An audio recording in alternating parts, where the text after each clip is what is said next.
wabarakatuh. Perkenalkan, nama saya Faiza Amadan Nurmaila dengan NIM 2021010500011. Di sini saya akan menjelaskan tentang subjek dan objek pendidikan serta pendidikan karakter. Subjek pendidikan adalah orang atau kelompok yang bertanggung jawab dalam memberikan pendidikan, sehingga materi yang disampaikan dapat dipahami oleh objek pendidikan. Subjek pendidikan pertama atau tarbiyatul awal yang kita pahami selama ini adalah orang tua. Sebagai seorang muslim, kita harus menyatakan bahwa subjek pendidikan pertama adalah Allah dan yang kedua ialah Rasulullah. Objek pendidikan menurut Kamus Besar Bahasa Indonesia adalah proses pengubahan sikap dan tata laku seseorang atau kelompok dalam usaha mendewasakan manusia melalui upaya pengajaran atau pelatihan. Objek menurut bahasa yaitu orang yang mendapat pencerdasan secara utuh dalam rangka mencapai kebahagiaan dunia dan akhirat. Dapat dikatakan bahwa anak atau muridlah yang menerima dan menjalani proses pendidikan yang dilangsungkan oleh subjek pendidikan melalui kegiatan sehari-hari. Pendidikan karakter merupakan bentuk kegiatan manusia yang di dalamnya terbentuk suatu tindakan yang mendidik, diperuntukkan bagi generasi selanjutnya. Menurut Likona, pendidikan karakter harus didukung oleh pengetahuan tentang kebaikan, keinginan untuk berbuat baik, dan melakukan perbuatan kebaikan. Dari Ibnu Abbas radhiyallahu an, ia berkata, Rasulullah Shallallahu alaihi wasallam berkata, carilah ilmu meskipun ke negeri Cina, karena sesungguhnya mencari ilmu itu wajib bagi seorang muslim laki-laki atau perempuan, dan sesungguhnya para malaikat menuangkan sayapnya bagi orang yang menuntut ilmu karena ridho terhadap perbuatannya. Hadis riwayat Ibnu Abdul Bar. Adapun hadis yang berkaitan dengan Rasulullah SAW sebagai guru. Bismillahirrahmanirrahim.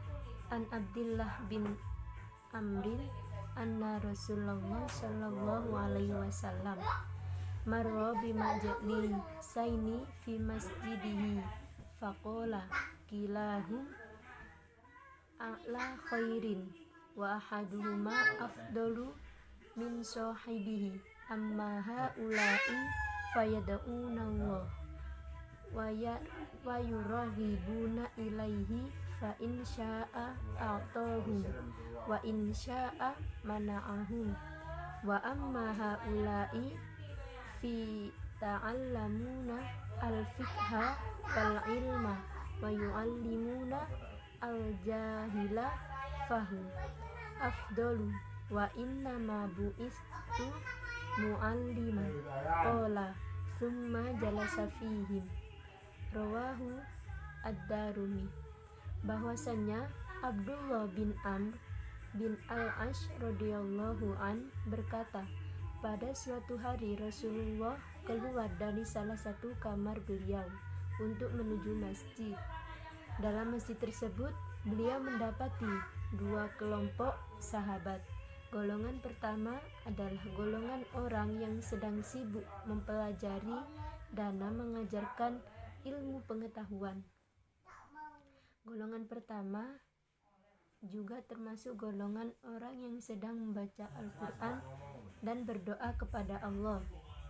Dan golongan kedua adalah orang yang sibuk dengan mempelajari dan mengajarkan ilmu pengetahuan. Nabi SAW kemudian bersabda, masing-masing kelompok sama-sama dalam kebaikan terhadap yang membaca Al-Quran dan berdoa kepada Allah Subhanahu wa Ta'ala. maka Allah akan mengabulkan doa mereka apabila menghendaki. Begitupun sebaliknya, jika Allah tidak menghendaki, maka Allah tidak akan mengabulkan doa tersebut. Adapun terhadap golongan yang belajar mengajar mereka sedang mempelajari ilmu dan mengajari orang yang belum tahu, mereka lebih utama. Maka ketahuilah, sesungguhnya aku ini diutus untuk mengajar dana menjadi seseorang guru. Kemudian Rasulullah Shallallahu Alaihi Wasallam bergabung bersama mereka. Cukup sekian presentasi dari saya. Selanjutnya akan dilanjutkan oleh rekan saya. Terima kasih.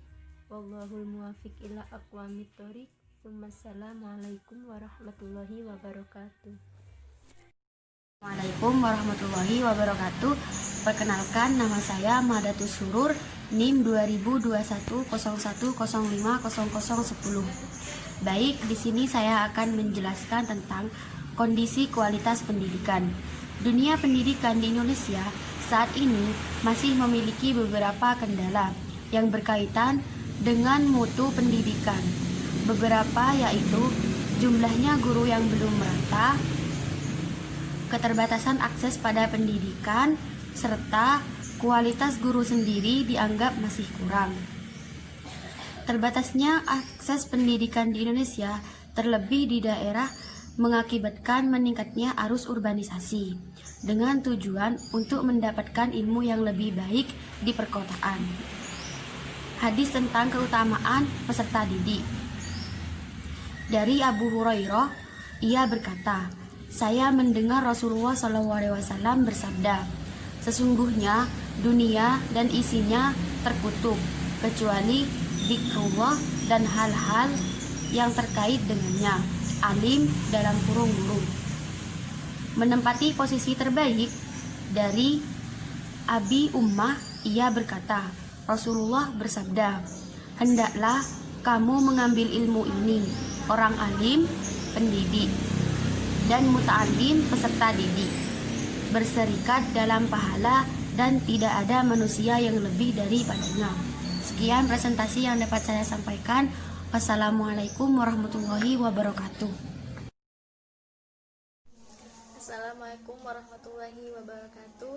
Perkenalkan, nama saya Siti Nurhafifah, NIM 20210105.009. Di sini saya dari kelas AUD 1 ingin mempresentasikan studi hadis dan melanjutkan materi-materi yang sudah dijelaskan oleh teman-teman saya. Di sini bab 3, faktor yang mempengaruhi kualitas pendidikan.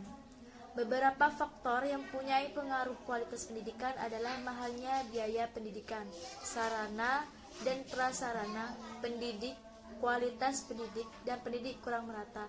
Ada baiknya jika pemerintah berusaha untuk menyediakan bahan-bahan pendidikan yang sesuai dengan kualitas pendidikan. Begitupun sebaliknya. Adapun hadis yang menjelaskan bahwa barang siapa yang menempuh suatu jalan untuk menuntut ilmu, maka Allah akan memudahkan baginya jalan menuju surga. Maknanya, setiap seseorang itu hukumnya wajib dalam menuntut ilmu. Dan barang siapa yang bersungguh-sungguh atau tekun dalam niat menuntut ilmu, maka Allah akan memudahkan seseorang itu jalan menuju surga. Mungkin cukup sekian dari saya. Apabila ada salah atau tutur kata dari awal, saya mohon maaf sebesar-besarnya. Wabillahi taufiq wal hidayah waridha wal inayah. Assalamualaikum warahmatullahi wabarakatuh. Waalaikumsalam.